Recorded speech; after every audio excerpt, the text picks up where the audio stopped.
Everyone thinks the Huawei Watch 4 Pro is the Apple Watch Ultra killer, but here's the thing, it might be the best premium smartwatch you shouldn't buy, depending on your phone and where you live. The surprising truth?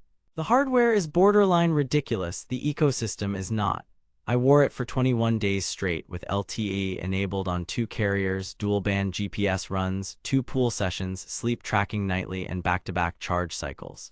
What I discovered flipped my verdict twice, and it will save you from wasting money if you're about to hit buy. Before we dive into what I discovered, quick heads up. If you're already convinced and want to grab it at the best price, I've got a link below. But stick around because what I found in real-world testing might completely change whether this watch makes sense for you. Here's the setup. I wanted a premium watch that didn't die every 24 hours. My Galaxy Watch was giving me day and a half tops with AOD on. Apple Watch Ultra 2 was solid but overkill for my needs and still wanted a charger every couple days. I run, I swim, I take calls on my wrist, and I need accurate GPS without dragging my phone.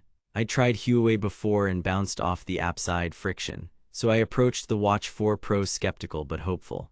Titanium case, sapphire glass, dual-band GNSS, eSIM in supported regions, and bold battery claims. Could this finally be the luxury smartwatch that lasts, first, build, and comfort? The case is aerospace-grade titanium with a spherical sapphire crystal that curves just enough to look expensive without weird reflections. It's a big watch at 48 about 65G without the strap, but it sits flatter than it looks. The rotating crown has crisp haptics, the side button is clicky, and the 1.5-inch AMOLED is bright enough to read at noon.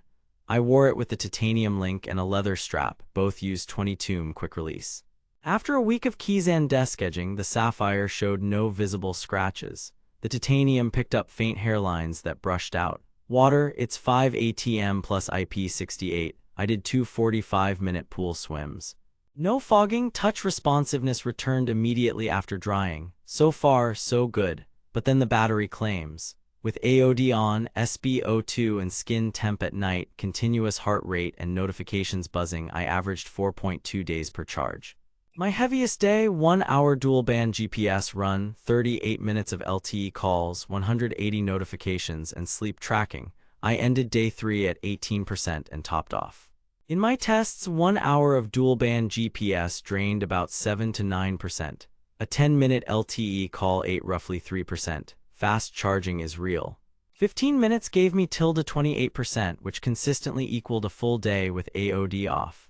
Ultra-long mode is there if you travel. I got 12 to 16 days in that mode, but you lose third-party apps, AOD, and some sensors scale back. Battery legit, but then accuracy, heart rate accuracy against a Polar H10 chest strap was solid.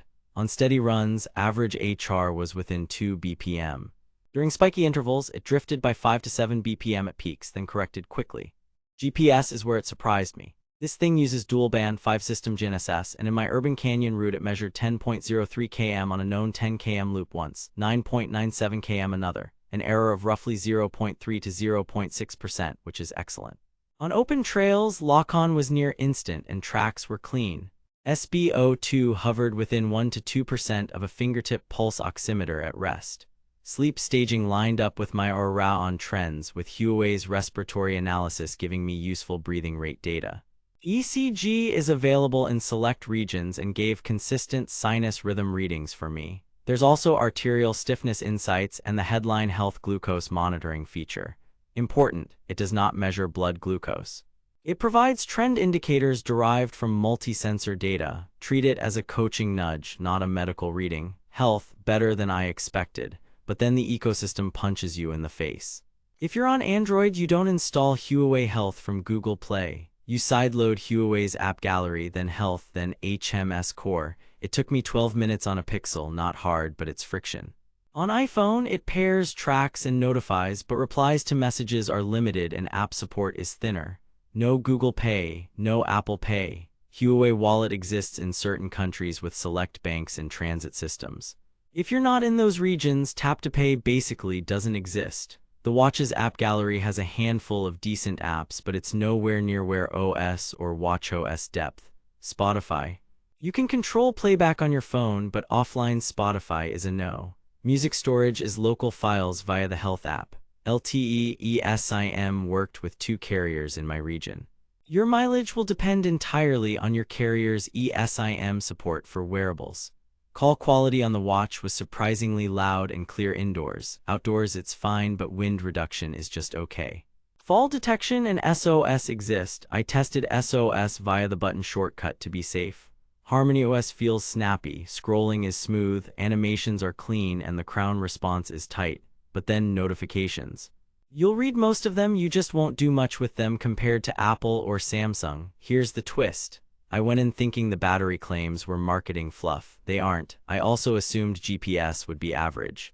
It matched my Garmin Forerunner's tracks in the city better than my Galaxy Watch. The compromise isn't fitness, it's the smart part, specifically payments, deep app ecosystem, and sometimes eSIM support. If you're in a region where Huawei Wallet and carrier eSIM plans are supported, the Watch 4 Pro feels like a complete daily driver wrapped in luxury materials. If you're not, it's an elite health and battery champ that just happens to lack a few modern conveniences. Versus Apple Watch Ultra 2, Apple wins apps, integrations, safety features, and seamless iPhone life. Huawei wins multi-day battery and comfort for the size. Versus Samsung Galaxy Watch, Samsung wins Google Pay, apps, and tighter Android notifications. Huawei more than doubles the battery and feels more premium. Against Garmin Venue or Epix, Garmin still leads training, analytics, and ecosystem, but Huawei gives you ECG, LTE, and a sleeker daily experience. Price-wise, this is premium tier, but it drops during sales and the Titanium Link versions fluctuate in stock. Now that you know the hardware is outstanding and the ecosystem is the swing factor, the next step is timing. Prices on this watch swing hard during sales and the titanium strap models go in and out. If it fits your use case, grab it at the best current price using the link below before the next jump. Bottom line.